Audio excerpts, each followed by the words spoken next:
There have been a ton of surprises during Auburn's fall camp. You got to point at the quarterbacks. Freezing temperatures are likely for several hours inland and a few hours closer to the coast. Yahtzee. You are Locked On Auburn, your daily podcast on the Auburn Tigers.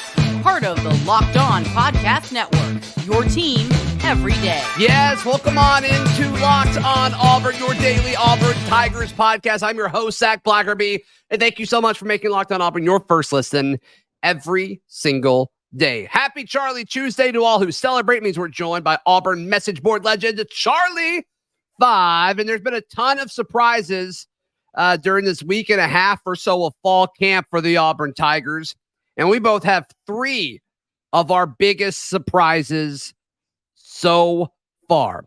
And I'll start with the quarterbacks, as we typically do here on the show. I think my biggest surprise is how serviceable Auburn's top three quarterbacks seem to be. Charlie5. I mean, the fact that it's this far into fall camp and you can make the case for three, not one, not two, but three different guys being under center for Hugh Freeze and Philip Montgomery this season, that's a pretty nice situation to be in. Compared to where we were, a year ago, it's unbelievable. Yeah. And two of the guys are from a year ago. So I think I agree. I like the idea of hearing. I love hearing that multiple dudes make good plays. I love the idea that our third team can still throw touchdowns. Our second team can score touchdowns. Our first team can move the ball, regardless of what type of offense we were running. Yeah.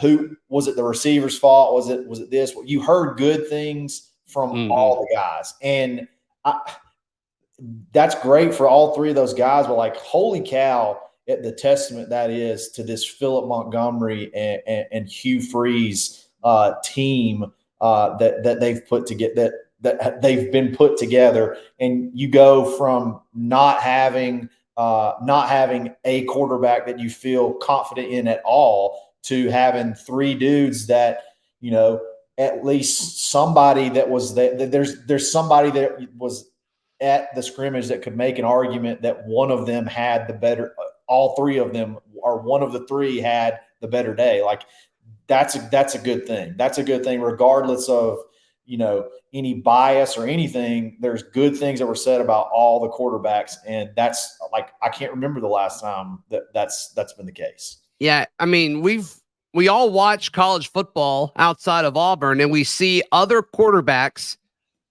that aren't significantly more talented than the quarterbacks Auburn has on campus.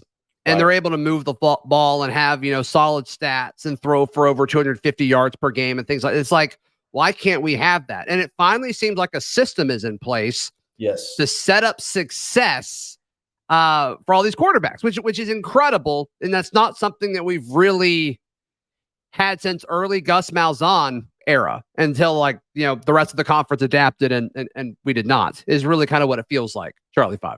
Totally. Like, I know I'm not saying that like every other team, when their starter gets knocked out, like the backup is just always good and can go. But like, how many times does it seem like Auburn gets torched by a backup? And like when our starter goes down, or like the starter that we think is going to be the guy doesn't end up being that good. Like there's literally there's nothing. There's no rebounding. There's no yeah. I mean, Freeze beat Arkansas last year with his third string quarterback. So like you're starting to kind of see how maybe we could be building to be in that situation where if, plan A doesn't go completely the way we think it's going to go, plan B is not a bad option. Hey, plan C, we don't have to throw the towel all the way in. I'm not saying year one, that's where we're at, but I feel like we're moving in that direction. It's a good situation to be in. I don't think there's any question about it. Certainly better than a year ago, and probably the year before that as well. All right, Charlie5, what's a big surprise for you so far up to this point in fall camp? So the thing that's made me the most tingly, or the most surprising thing is like I can't even think of the word. The language that's being used to talk about Jalen McLeod is almost unanimously giddy. Like it's not just like, yeah, he's doing really well. Like Justin Rogers, like the facial expression he made when he's asked about him is like, he's like, oh, y'all aren't going to believe this. Or it's just everybody gets really, really excited when they talk about Jalen McLeod. And look, we always do this, Zach. We always do this. We get a guy that we're a little bit unsure of, and we will sell ourselves on it. And then we will spend several shows selling others on him. And when maybe we're not completely convinced. I'm going to be honest. I like the idea of Jalen McLeod. I had to sell myself on him a little bit. I had to sell myself that he could be an impact. I had to really go look at the PFF ranking of the number, top whatever pass rusher rating that he had last year, because maybe the stats weren't where you really want it to be. And the size measurables may not necessarily be there, but to hear how consistent everybody talks about his speed, it's everybody. It's not just one or two. It's everybody talks about his speed, his motor, how good he looks physically. Even if he's wearing 35, I feel like we should have got a better number for him. But I agree. We'll deal with it. We'll deal with it. Let's get one good year, and maybe we can switch him to a single digit or something where he gets back even faster. But that the talk around Jalen McLeod makes me feel things. Yeah, and you're right, though, on how consistent it is. We talked to Jason Jones throughout the summer about him, and then Jason was made available to media yesterday, and he talked about how fast he was, said similar things there. Asked Elijah McAllister about it at SEC Media Days, and everybody's really excited about this dude. We didn't really hear a whole lot from him in regards to folks that attended the scrimmage on Saturday. But I asked Hugh Freeze afterwards in the press conference about the pass rush, and he highlighted, McLeod and then Steven Sings the fifth as well. And I think that means something. I think that's an exciting thing. So you're right. It is unanimously, I'll use your word, giddy, the mood around McLeod, which is great, which is an outstanding thing, because I've said this before. I'm still concerned about the pass rush, but it's going to have to be him. It's going to have to be him. And I just don't see anybody else on this roster that I would bet on to get more than 5 sacks. I just don't. And if I had to, and I couldn't bet on McLeod, it would be Marcus Harris. But it sounds like they're putting him more in the interior than a defensive end. And I don't love that from a pass rushing standpoint for Marcus Harris. So I think it's got to be McLeod. And if it's not him, it's Steven Sings. Unless you just have to continually manufacture pressure with linebackers. You're right. Which isn't a bad thing. Not a terrible thing. It's not. But it doesn't sound like they've done that a lot up to this point in fall camp, which I don't know why, but they haven't really done that a whole lot. They apparently went base throughout fall camp up to this point. And I don't know if that's going to be a game plan specific thing. I would think they go ahead and start sprinkling some of that in throughout fall camp, but maybe because everybody's so new and they're having to kind of reteach the defense, all these new folks that came in after spring practice, I'm not sure, but I am a little surprised that they're not doing all of, because that's what Roberts is known for, the simulated pressure and creepers, and they haven't really done that up to this point based off of the people that I've talked to. Yeah, exactly. And I think which makes McLeod more important. Sure. Absolutely. Absolutely. All right. There are plenty of other surprises. Could somebody for Auburn finally be living up to the hype? Charlie5. I think so. We'll discuss that next right here on Locked On Auburn. Today's show brought to you by our friends at Active Wealth Management. Can you name anything better than annuities? Charlie5.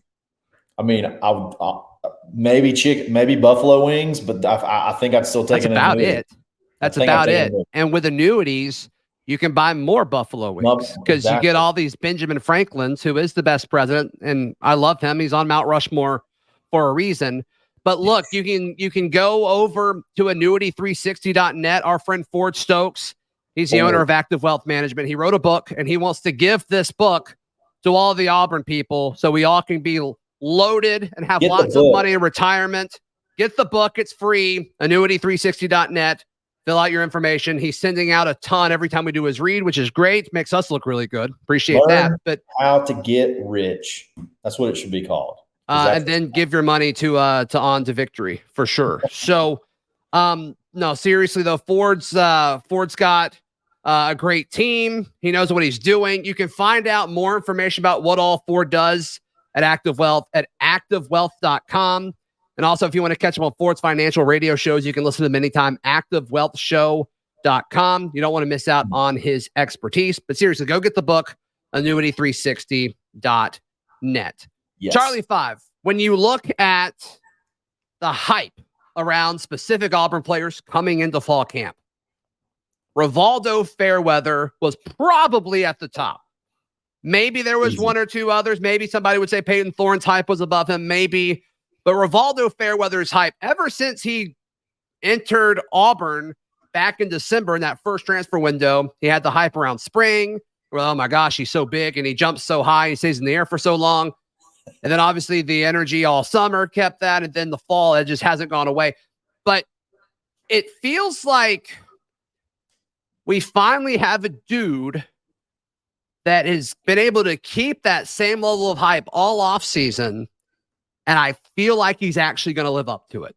This is going to be the first time in maybe ever. I mean, this goes way back to the days of like Raven Gray and Greg Smith, these 5-star JUCO studs that come in that just kill it in practice. We hear the legend, like there's these legendary spring and summer workout and fall camp guys. I mean, there's another one. I'm going to throw this one out there. Philip Pierre-Louis. Remember him? When this is from the Tuberville days. This was going to be our X factor. You know, these guys that are legends, like legends that leading up to a season, and it never works. I can't think of the last one. I cannot think of one where it worked out. Like that, he was the legend and he worked out. I think this could be it. This could be it. It feels like it's going to work out. There's just no, unless they just don't throw him the football, I think it's going to be there. But one of the guys that I was talking to that was at the scrimmage, he said it seemed like every time they threw to him, he either caught it or it was like pass interference because, it's like covering Gronkowski. You know, like you couldn't actually cover him. You just had to like interfere with him and hope that they didn't call it. And it seems like it's a similar thing with Rivaldo Fairweather. And that's just, that'd be incredible. Physically, I don't know how you guard him. He's huge and he's fast. And just talking to folks who have coached football for a long time, when they watch him run, he's just so loose. There's no like hitch at all. It's just so athletic. It's so smooth. And you just don't really see that with the guy that's his size and his athleticism and as a tight end. And I just feel like we're booging today. And I hope that's all right. I just feel like he's going to live up to the hype. Charlie5. Please, Hugh, athletic department, football folks, hire people to just walk around this child and make sure he's okay every day. Just get him to the season, carry him, wheel him around. I don't care. Just please, for the love, just make sure this child is healthy, okay, happy. Tell him some jokes, whatever we got to do. Let's keep him happy. Let's get him to the season because this guy is going to be – I just feel like this guy's going to be incredible. Yeah, so I think that's been a surprise. He just continually just blows people away. What's another surprise this fall camp for you? How absolutely massive Damari Alston is in real life. Like when he was recruited, I expected him to be 195 pounds, 200 pound change of pace guy. Yeah. I honestly, he could be bigger than Jarquez. I think if you stood them next to each other, he may be more like jacked than Jarquez. I think you legitimately, I don't think you have a number 2 running back right now. I think you legitimately have a 1B. I think I think he could be that good. It is amazing though, Charlie5, that we went from Tank Bigsby to Jarquez Hunter, now to Jarquez Hunter to Damari Alston. And it doesn't feel like there was I don't feel like we've lost anything. It almost, Tank's killing it. Tank's killing it. Don't say it's better. It kind of feels like it. No, don't say it's better. Could be better. I don't know. It's got that potential. I think Damari brings a whole nother element, a whole nother aspect, and then you got Brian Battie who's ripping off big yards. But Damari Austin to me is the one. I'm shocked. I saw him in person the other night. Like I'm shocked to see him standing next to Jarquez and be like, wow, that dude has completely transformed himself into a guy that I think if something were to happen to Jarquez could take 20 carries a game. Like he's that, like you can't tell from some of the highlights because of my third thing that we're going to talk about. But I'm telling you, he's massive and I can't wait to watch him. Yeah. And he's not just a really talented running back. I mean, it sounds like he's a really vocal leader in this locker room too. I mean, we've seen that on Twitter. He's one of Auburn's best recruiters, which is exciting. He was the only recruiter during the Harsin era. And it's just nice to see that carry over from, him being a recruit to him being an Auburn athlete. And, when's the last time we've had a real vocal leader at running back? Because we've had good running backs, but they weren't always like vocal. Like Carrion wasn't that guy. Peyton Barber wasn't that guy. Cameron Payne wasn't that guy. Trey Mason wasn't that guy. I mean, it's been a minute. And you don't always see that. They're usually just give me the ball. I'm going to go hit somebody or run somebody over or run past somebody. I'm going to try to score a touchdown. This guy cares about every aspect of Auburn football. And I think that is really, really refreshing and unique from the running back position as well. Yeah, he goes all the way into recruiting. Like he's involved even in that, like even from whenever he was being recruited, and now he's still feels like he's like Trey Mason's probably the closest we had. Like if I can think about like dudes that I think when they talked, people listened. It seems like Damari, I think, is ahead of Trey where Trey was, but Trey may be the closest one we've had in the last decade. It's a great situation. I mean, Jeremiah Cobb is legitimately the fourth running back in this room. It's crazy, man. It's a great situation. It's a great situation to be in one offseason. Right. There's a position group that I don't think is stepping up. It's surprising me. And you have a very unique surprise that will wrap up the show with all that coming up right here on Locked On Auburn. Today's show brought to you by our friends at Nutrafol. You don't have to choose between better hair growth and your health. You can have both of them. Nutrafol provides a whole body health approach for men that promotes healthier hair. No drugs, no compromises, just better hair. Men think losing hair is inevitable. Take control of your hair's future with Nutrafol's science-backed hair growth supplement for men. Did you know that 80% of men experience hair thinning in their lifetime? It's normal, but it doesn't have to be your fate. You can get ahead of thinning with Nutrafol. Take the first step to visibly thicker, healthier hair. For a limited time, Nutrafol is offering our listeners $10 off your first month subscription and free shipping when you go to Nutrafol.com/men and enter promo code LockedOnCollege, all one word, LockedOnCollege. Find out why over 4,000 healthcare professionals recommend Nutrafol for healthier hair. Nutrafol.com/men, spelled Nutrafol.com/men, and use promo code LockedOnCollege. That's Nutrafol.com/men, promo code LockedOnCollege. Charlie5 hanging out. It's a Charlie Tuesday. I'm surprised that individuals of the linebacker room have not stepped up more. And there's so many of them. And it seemed like they garnered some positive momentum at the end of spring practice. And then we're hearing from, defensive coordinator Ron Roberts last week that nobody's really stepped up. Now, just talking to folks since then, it does seem like it's Austin Keys and Eugene Asante.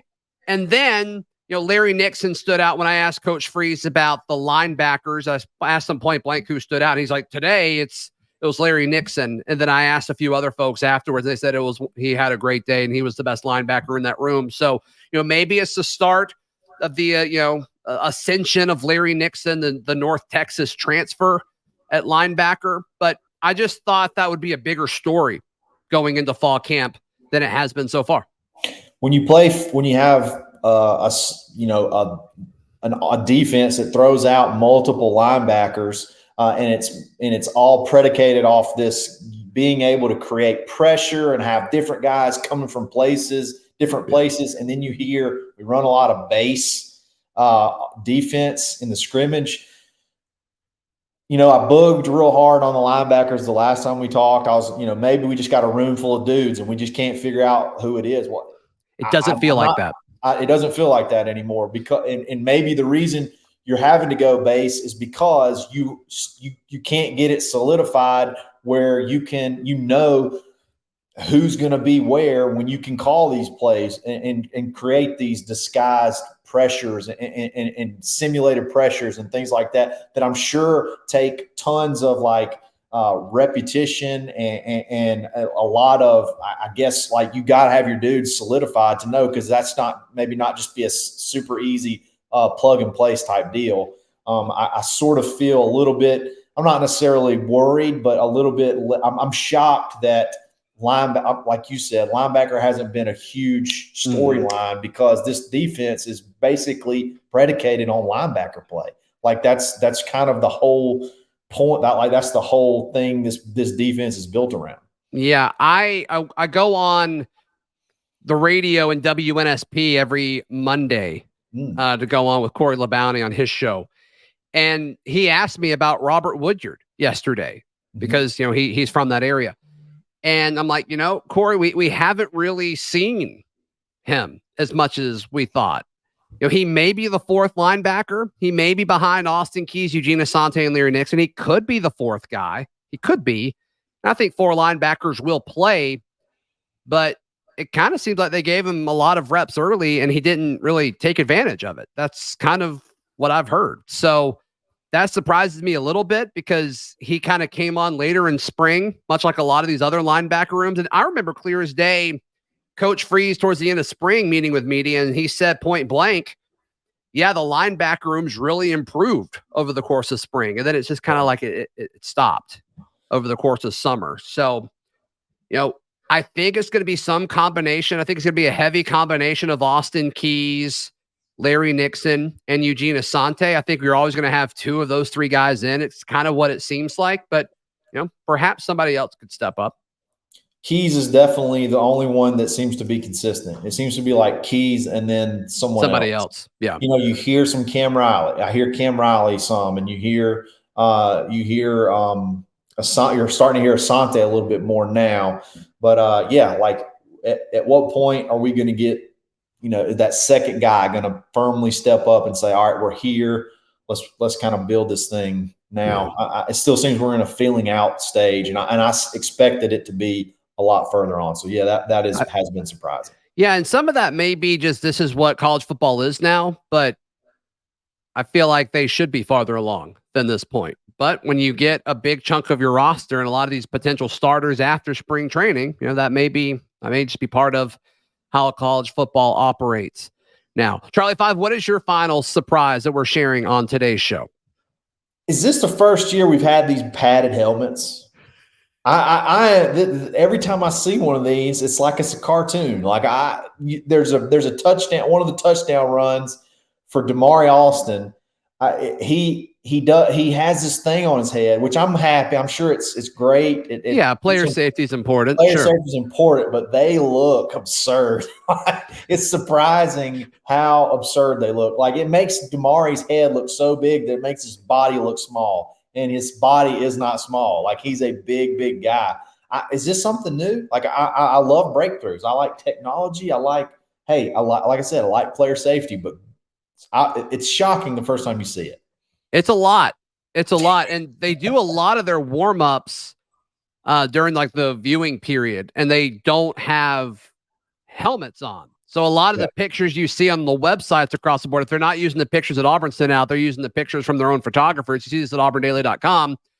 They're not wearing helmets because these big old padded helmets are all lining the sideline, and they're huge. You're standing next to them, and it's up to your knee of just padded helmet goodness. Do you know what those Funko Pops are? They're like bobbleheads of different characters. And they've got all kinds of different TV shows and superheroes and things like that. they're kind of like a type of bobblehead, and it's kind of what it looks like, especially when it's like a Brian Badtee or Damari Austin. Some of these, not maybe offensive linemen, but some of these skill players, it's like your head's not supposed to be that big. It's just not. If you're under like 6 foot, it's starting to look. It looks unique. Let's just say that. Yeah. No, the first video I saw, I was just like, wow, that is, I don't know. I wouldn't expect, it looks great. It looks funny. It really but does. hey, I mean, if it cuts down on concussions, which I assuming is what it's doing, I'm sure it's protecting their skulls, which is clearly important. That's great. I'm a big fan of the skull being intact. I'm a big fan of our guys' skulls. No question about it. No question about it. Charlie5, how can people give you some love, support you, find you, all that stuff? Absolutely. Find me on Twitter at @the_Charlie_5 in the Locked On Auburn Discord every single day. AuburnLive.com, the corner message board, or weekly on the Dad Bod Golf Pod. Yeah, you can find me on socials at Z Blackerby, and you can read all of our written work about the Auburn Tigers for free at auburndaily.com. We'll be back tomorrow. This has been Locked On Auburn.